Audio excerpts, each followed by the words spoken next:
अध्यात्म जटिल इस वजह से लगता है क्योंकि ये है नहीं, ये बहुत सरल है। ये सिर्फ इस एक वजह से जटिल लगता है, सिर्फ एक वजह से।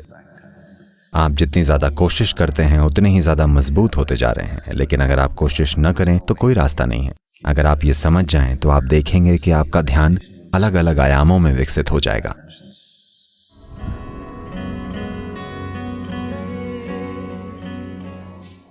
शून्य यानी रिक्तता, खालीपन। वो एक चीज जो आप अपने जीवन में नहीं चाहते, आप खालीपन नहीं चाहते।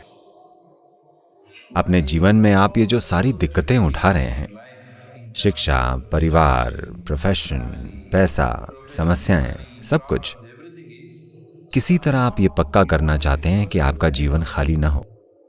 आप बस इतना ही करने की कोशिश कर रहे हैं। किसी भी कीमत पर आप ये देखना चाहते हैं कि आपका जीवन खाली नहीं है। आपको परेशानी से एतराज नहीं है, लेकिन आप नहीं चाहते कि ये खाली हो। लोग अपने जीवन में इतने सारे दर्द को न्योता इसलिए दे रहे हैं, बस खालीपन से बचने के लिए, क्योंकि खालीपन सबसे बड़ा जहर है।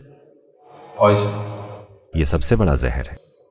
आप नहीं चाहते कि आपका जीवन खाली हो, लेकिन अगर आप जानबूझकर खाली हो जाएं, तो वही जीवन का अमृत है। बस इसीलिए शून्य ध्यान है।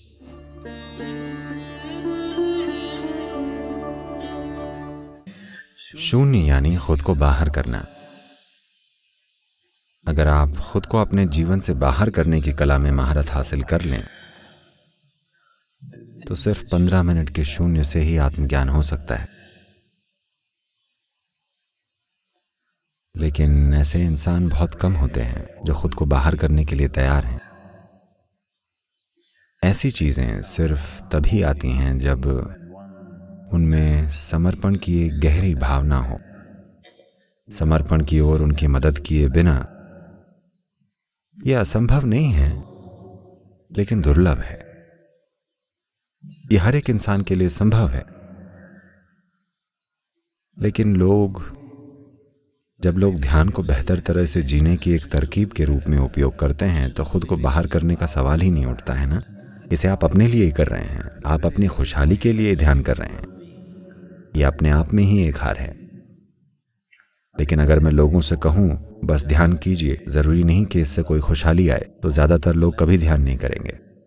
तो हम खुशहाली के बारे में बात कर रहे हैं, आपको होने वाले फायदों के बारे में बात कर रहे हैं, जो खुद को हराने वाली बात है। अध्यात्म जटिल इस वजह से लगता है क्योंकि ये है नहीं, ये बहुत सरल है। ये सिर्फ इस एक वजह से जटिल लगता है, सिर्फ एक वजह है, क्योंकि It's a process of self-annihilation. ये खुद का विनाश करने की एक प्रक्रिया है। ये सिर्फ उसके लिए है जो खुद को विलीन करने के लिए तैयार हो। कोई खुद को कैसे विलीन कर सकता है? अगर मैं कहूं मैं खुद को विलीन करने जा रहा हूं, तो आप किसी और की तुलना में और ज्यादा मजबूत हो जाते हैं। आपको मेरी बात समझ में आ रही है? आप जितनी ज्यादा कोशिश करते हैं, आप उतने ही ज्यादा मजबूत होते जा रहे हैं। लेकिन अगर आप कोशिश ना करें तो कोई रास्ता ही नहीं है। बस ये कला, ये जुगत सीखनी होगी। कोशिश करना, लेकिन इसकी परवाह न करना कि क्या हो रहा है।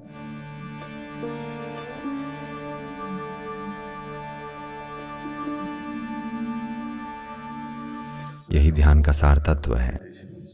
अगर आप बस ये समझ लें कि जो कुछ भी होता है आपको उससे कोई दिक्कत नहीं है, फिर धीरे धीरे आप उससे बाहर हो रहे हैं।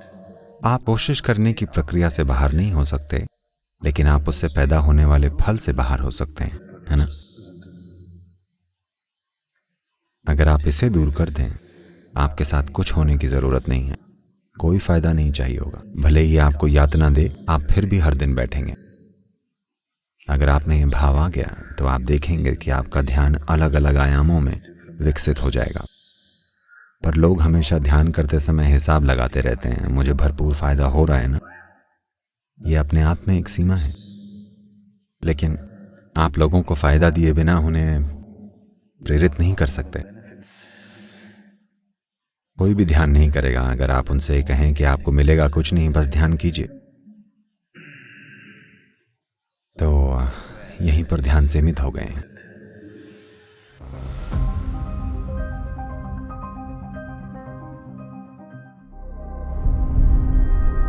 शून्य यानी एक ऐसा आयाम जो भौतिक नहीं है या वो जो असीमित है। ये सबसे कीमती चीज है, लेकिन इसे समझने के लिए भी थोड़ी सूक्ष्मता की जरूरत होती है।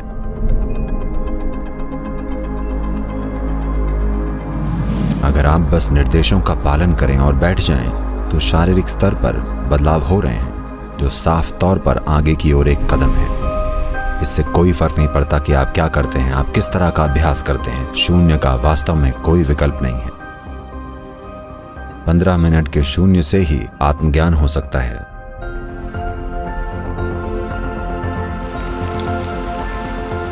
आपकी सामान्य समझ में ये सबसे बड़ा जहर है, लेकिन आप इसे पीकर देखिए, ये सबसे बड़ा अमृत है। अगर आप खाली हो जाएं, तो इसी में सब कुछ समाया हुआ है।